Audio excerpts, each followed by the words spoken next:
There's a legend about Joseph of Arimathea, who was generally considered to be the uncle of Jesus Christ. And it was in his house that the Last Supper was held, right? Mm-hmm. Where Jesus had the cup, and they drank, all the disciples drank of the cup and ate of the wafers. It was all ritualized. It was Joseph of Arimathea that went to Pontius Pilate after the crucifixion and asked Pilate to release the body of Christ to him.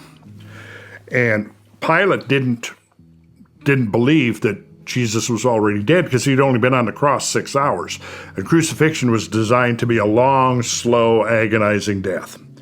So Pilate sends the centurion out. He says, go see if he's actually dead. The tale goes, and you have to kind of piece it together from the 4 Gospels.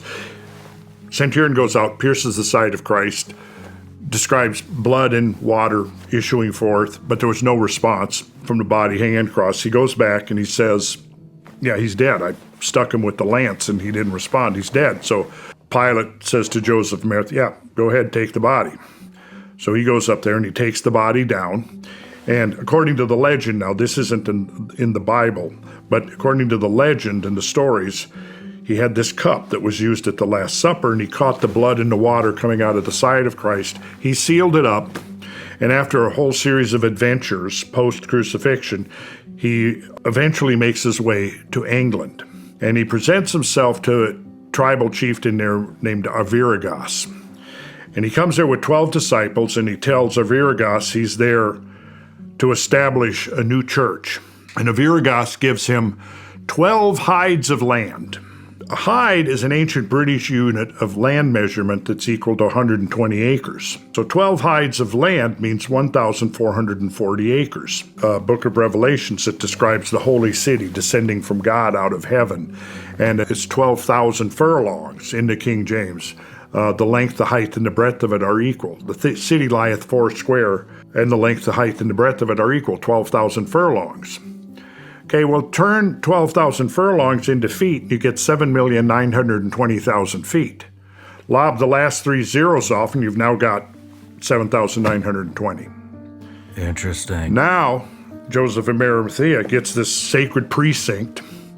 At the center of the sacred precinct, he builds a little circular church, 39.6 feet in diameter. How do we know that? Well, because every time the original circular church at the center of the sacred precinct, which was 1,440 acres, 12 times 12 hides of land, right? Every time it fell into disrepair, it was repaired or restored, and the original dimension of that circle was carefully preserved all the way down until the Middle Ages, 1,000 years later, and an abbey was built there. A small chapel was built adjacent to the abbey, and it was built in the form of a rectangle, but the width of that rectangle preserved the original diameter of that circular church that was at the center of the sacred precinct, 1,440 acres. Well, if you then take that 1,440 acres and draw it as a square, we don't know for sure if it was a square, but if you did, that square on its side would be 7,920 feet. So in other words, the inch to the furlong is the same as the mile to the earth.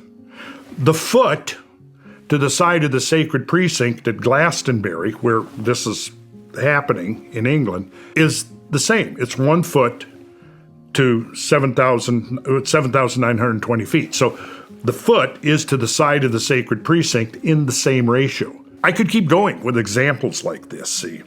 And this is where it gets, to me, really kind of weird and bizarre. Because, you're the skeptic, the reductionist is going to immediately knee-jerk say, it's all just a coincidence, you're playing with numbers.